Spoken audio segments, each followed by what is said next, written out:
Hi hello నమస్తే welcome to our channel Andhra Aahar Mandi. ఈరోజు మన ఛానల్లో ఎంతో హెల్దీ అయినటువంటి రెసిపీని చూపించబోతున్నాను. ఇది ఏంటంటే మిల్లెట్ జావ ఫ్లోర్ అండి. చిరుధాన్యాలు 14 రకాల చిరుధాన్యాలతో కూడినటువంటి జావ పిండిని చూపించబోతున్నాను. ఇది ఆరోగ్యానికి ఎంతో హెల్దీ కాబట్టి ఇప్పుడు ఆ ప్రాసెస్ అంతా ఎలా చేసుకోవాలి ఏంటి వన్ బై వన్ నేను ప్రతిదీ కూడా వీడియోలో డీటెయిల్గా చూపిస్తున్నానండి. కొంచెం లెంతీ వీడియో, ఎందుకంటే ప్రతిదీ చూపించాలి కాబట్టి. అలాగే చిరుధాన్యాలు కూడా ఎక్కువ ఉన్నాయి కాబట్టి అన్నీ వన్ బై వన్ చూపిస్తాను కాబట్టి తప్పకుండా స్కిప్ చేయకుండా వీడియోని చూడండి. Let's get in to the video. ముందుగా మనకి కావాల్సినటువంటి అన్ని రకాల చిరుధాన్యాలను ఇక్కడ చూపిస్తున్నానండి. మెజర్మెంట్ ఎలా అంటే, మనం 2 kgs రాగులు తీసుకుంటే మిగిలిన చిరుధాన్యాలు అన్నీ కూడా 1/2 కిలో తీసుకోవాలి. అదే 1 kg రాగులు తీసుకుంటే కనుక మిగిలిన చిరుధాన్యాలన్నీ కూడా పావు తీసుకుంటే సరిపోతుందండి. ఇక్కడ 2 kgs రాగులు తీసుకున్నాను. రాగులు తీసుకుని మేము ముందుగా శుభ్రంగా ఒకసారి వాష్ చేసి కొంచెం డ్రై చేసుకుని ఇలాగా బాగా వేయించుతున్నాము. లేదంటే ఊరికే వాష్ చేసుకుని చక్కగా ఒక 4 to 5 times వాష్ చేసుకుని ఎండలో ఆరబెట్టుకుని సరిపోతుందండి. అలా బాగా ఎండలో ఆరబెట్టుకుని మిగిలిన చిరుధాన్యాలని వేయించుకొని అందులో మిక్స్ చేసుకుని పౌడర్ చేసుకున్న పర్వాలేదండి. ఇక్కడ నేను చూపిస్తుంది ముందుగా రాగులు వేయించి పక్కకు తీసాను. అలాగే ఇప్పుడు మిల్లెట్స్ 5 రకాల మిల్లెట్స్ అన్నమాట. సామలు, అరికలు, ఊదలు, కొరలు, అండ్రుకొరలు, ఇట్లాగా 5 మిల్లెట్స్ కూడా 1 by 1 మనం మంచి స్మెల్ వచ్చేలాగా వేయించుకోవాలి. సిమ్లో కాదు, అలా అని హైలో కూడా వేయించుకోవద్దు, మాడిపోతుంది కాబట్టి స్లోగా మీడియం టు హై ఫ్లేమ్ మధ్యలో పెట్టుకొని అడ్జస్ట్ చేసుకొని చక్కగా వేయించుకున్నారంటే వేగిన తర్వాత మంచి స్మెల్ వస్తుంది. ఆ స్మెల్ రావడం అనేది మీకు బాగా తెలుస్తుంది కాబట్టి ఆ టైంలో మీరు అవి తీసేసి పక్కన పెట్టుకొని మళ్ళీ ఆ కళాయిలో వేరే చిరుధాన్యం వేసుకొని ఇలాగ నేను ఎలా అయితే వీడియోలో చూపిస్తున్నామో అలాగా 1 by 1 వేయించుకోవాలండి. బాగా వేగితేనే పిండి మంచిగా ఉంటుంది, నిల్వ ఉన్నా కూడా బాగుంటుంది.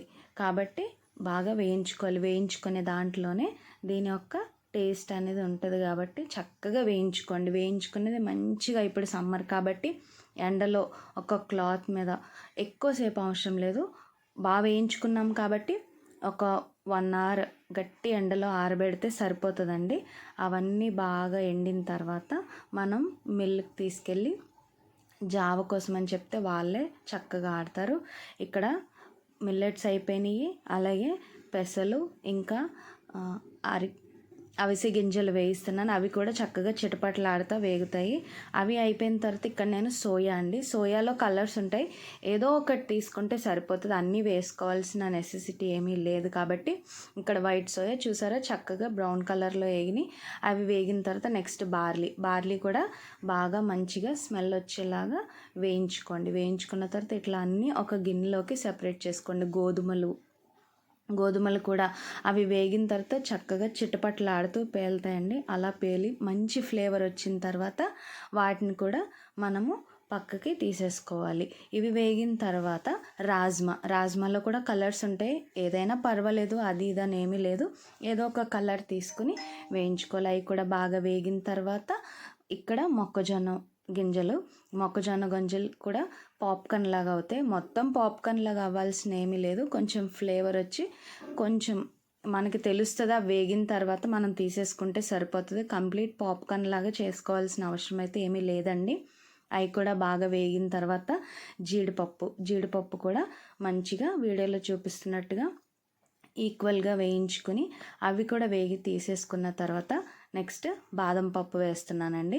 బాదం పప్పు కూడా చక్కగా వేయించుకోవాలి. అది వేగింది అని అలా తెలియాలంటే వేగిన తర్వాత మనకి చిన్నగా చిట్లినట్టు చూసారా వీడియోలో ఎలా క్రాక్స్ కనిపిస్తున్నాయో అలా క్రాక్స్ వస్తాయి కాబట్టి ఫ్లేవర్ వస్తుంది. దాన్ని బట్టి మనం తీసుకుని ఇలాగా అన్నీ కూడా వేయించుకోవాలి. నేను ఇక్కడ లిస్ట్ ఇచ్చాను కాబట్టి ఆ లిస్ట్ ప్రకారం మీరు అన్నీ కూడా చెప్పిన క్వాంటిటీలో రాగులు 2 kgs తీసుకుంటే మిగిలినవన్నీ 1/2 కిలో, లేదు రాగులు 1 kg తీసుకున్నాం మేము 6 monthsకి ఒకసారి అలా చేసుకుంటామని అనుకుంటే కనుక మనము 1 కేజీ రాగులు తీసుకుని మిగిలినవన్నీ పావులు తీసుకుంటే సరిపోతుంది. ఇలా అన్నీ చక్కగా ఓపిక్గా వేయించుకోవాలండి, కంగారు పడుతూ వేయించుకోకూడదు. కొంచెం టైం స్పెండ్ చేసి చేసుకుంటేనే మనకి మంచిగా హెల్తీ కాబట్టి ఇలాగ చేసుకుని ఎండలో చక్కగా ఆరబెట్టుకుని మిల్లు పట్టించుకున్న తర్వాత మనకి ఇలాగా మంచిగా పౌడర్ కన్సిస్టెన్సీ వస్తుంది. దీన్ని మనం ఇప్పుడు జావ ఎలా చేసుకోవాలో చూపిస్తానండి. ఒక బౌల్ తీసుకొని మనము 2 గ్లాసెస్ ఆఫ్ వాటర్ని వేసుకోవాలి. ఆ 2 గ్లాసెస్ ఆఫ్ వాటర్లో అవి వేడయ్యే లోపల వేరే బౌల్ తీసుకొని దాంట్లో మీకు బాగా చిక్కగా మరీ పల్చగా చేసుకుంటే బాగోదు, అలా అని టూ మచ్ చిక్కదనం కూడా కాదు. కాబట్టి నేను ఇక్కడ 2 గ్లాసెస్ ఆఫ్ వాటర్కి ఒక చిన్న బౌల్ రాగిపిండి తీసుకుంటున్నానండి, మిల్లెట్ ఫ్లోర్. ఈ లోపల హాట్ వాటర్ వేడైన తర్వాత రుచికి తగినటువంటి సాల్ట్ వేసుకుని, నేను ఓట్స్ కూడా వేసుకుంటున్నాను. ఓట్స్ వేసుకుని ఈ పక్కన వాటర్ అంతా బాగా మరిగిన తర్వాత కలిపి పక్కన పెట్టుకున్నటువంటి ఈ మిల్లెట్ మిక్స్చర్ ఏదైతే ఉందో దాన్ని దాంట్లో వేసుకొని చక్కగా ఉడకనివ్వాలండి.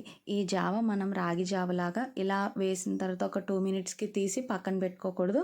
బాగా ఉడికి మంచిగా కొంచెం లిక్విడ్ కన్సిస్టెన్సీ నుండి కొంచెం థిక్ కన్సిస్టెన్సీ కింద మారుతుంది. అలా మారిందంటే మనకి జావ బాగా ఉడికినట్టు.